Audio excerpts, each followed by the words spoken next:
Marcel, the Wood Butcher here, and I'm actually here with episode 2 of the pencil holders that I posted a video on yesterday. I'm going to take a second and put you on the Soyuz, not the Soyuz, the International Space Station, because I'm using the cell phone again, because it's easier than dragging all the other crap out in wires to use the HD camera from the PC when this is an HD camera also. Okay, I hope I'm in focus. Okay, we're going to walk over, and I intended to shoot this video outside again, but as soon as I got everything set up, the weather on the Jersey Shore is hard to predict. You know, I can remember it started to rain like a bastard, right? And I can remember about 10 years ago when we went to bed, they told me it was going to be partly cloudy that evening.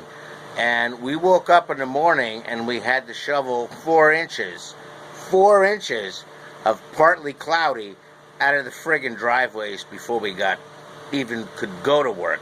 But I digress. I want to touch again on the pencil holders, because I had a subscriber, and a very good subscriber, that responds to me all the time. And he told me that he loved this project because there's a couple of new people starting in the front office of a company, whatever, and these would be these little pencil holders, you know, these guys here, right, would be fantastic welcome to the company gifts. And they would, and they will. But what I want to do is I want to share the dimension drawings that I have with them and the layouts that when I was bulk producing these, what I did is I took the paper, on graph paper, I made, you know, an actual size diagram, meticulously took a razor knife or an X-Acto knife, cut it out, right, and then, you know, with a minor adhesive. Sometimes, to be truthfully honest with you, just a little bit of that, just a little spit on the corners and in the center held it enough for me to trace it with a pencil. But anyway, let me flip this camera around, and I'm going to put my ugly mug in here again while we get the dimensional drawings. Contrary to popular belief, you know, I do dimensional drawings. Okay? Now, what I'm going to have to do, and I will scan this, and I will post it as an edition, you know, that you can download. But I'm going to spin the camera to turn it to the portrait mode so you can see. Okay? That's the dimensions for the curved pieces. Right? 3.5 inches high where the curve starts, 4 inches total, and you can see where the little lines are, like here. That's going to be the cutoff if you have a bandsaw. If you don't have a bandsaw, a jigsaw will work, or you can really cut it however you want. Okay? Then we have the side pieces. Now, that is the front or the left and right sides, the sides that have the arch on them. Here's the side. I call them the front and back sides. Again, they're 2.5 inches by 3.5 inches. Now, notice that actually matches the 3.5 inches here where the arc starts. Here's the important thing. When you take these side pieces, you have to mount them outside of these so that they're glued to it. Give me a second.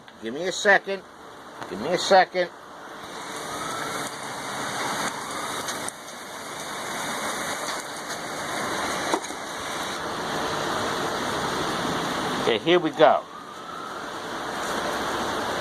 That's what makes, when you run it through the sander, what makes this curve meet that curve, okay? And that's detailed right there, right? You can use 1/4 inch stock or less, 1/8 inch. If you use 1/8 inch stock, I don't really recommend it. It's going to be too flimsy. Now, when you go to put your base on, you want your base to be at least 3 1/4 inches wide. And again, I did not use a router to make this, and it's just glued to the bottom. And again, whatever thickness you use for the walls, use the same for the base. Okay? 1/4 inch but flat. Okay? And keep in mind, match the grain. Match the grain. As we talked about yesterday, you can see how this one that's glued together, I matched the grain as best I could. This side, it's going this way. This side, it's excuse my fat fingers, you know, my production staff isn't on the ball right now, and I'm it, right? It's going this way, so that they kind of form almost like a herringbone or something like that. Now, I have end grain that I couldn't help, and I have end grain here that I couldn't help. I maybe could have put that piece, reversed it, but the grain wouldn't have matched. But by the time it's sanded, and that curve gets in there, to make it look like, okay, hold on again, 1 second. I'm going to black you out because I don't want you to see what a mess my shop is right now. Now that we're going through the New Jersey monsoons, right? Here we go. Okay. To make it end up looking like that.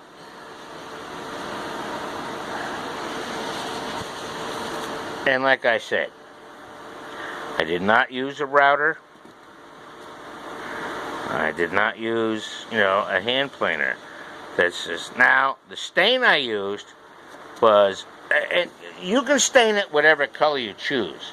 I chose Early American because it happens to be one of my favorite stains, right? Because I love the way it brings out, the wood features and doesn't make it too dark. And as I showed you yesterday, yes, I do put the rubber feet on the bottom. Something of this size, I usually put like 5 of them in there, 1 in the center. And I always, with a Dremel tool, with the Dremel 4000 and the little tower that it goes to, I think it's called the Dremel, the hell is it? It's the Dremel 2200 with the Dremel 4000 and that's the wrong end. My friggin' dust mask is stuck on the other end. I gotta put the phone down a second. My fucking dust mask, excuse me, the friggin' dust mask is stuck on the other end. Okay. Now, what I do have with the Dremel, I'm going to turn this back the normal way, okay, is I do have the corded hand tool that goes with it, with the engraver's bit on there, and usually I use the smaller one. On bigger pieces I use the smaller one, on this one I use the bigger one. Don't ask me what size, I don't know. I judge it by ear. Okay? But anyway, that's the way you turn these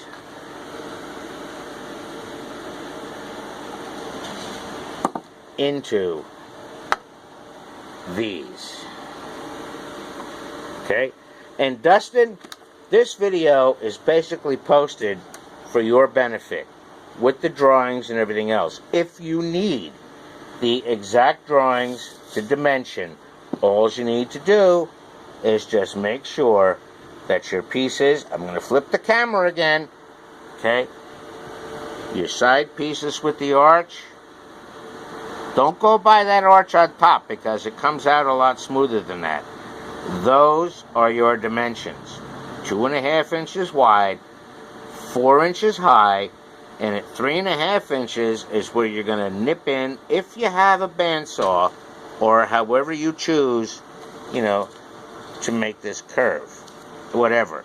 Let me tell you, if you're only going to use a sander for it, my God, use about 50 grit sandpaper till you get through all of this bullshit. Okay? And then go to 80 grit when you get to here, and you'll be surprised how smooth that comes out. Your front and back pieces are 2.5 by 3.5 inches. The thickness is up to you, whether it be I have found that a 1/4 inch works the best, and the important thing is make sure that your side pieces, these are your arched pieces, here and here, are glued to the outside of there. Then it works through the sander very well. And that's what you're looking at for the base. Okay? Well, I'm going to flip this camera around again, and I hope I get it right, because, you got to see a little bit of my messy shop. Okay, once again, this is Marcel, the Wood Butcher, saying, remember, always remember to protect your eyes, protect your lungs, protect your ears, and don't ever forget about these guys, because I haven't been to the emergency room for almost 4 years now. And I still have them all, but I did cut them a few times because of cockiness and not respecting the saws. Okay? So goodbye and Semper Fi. Bye-bye.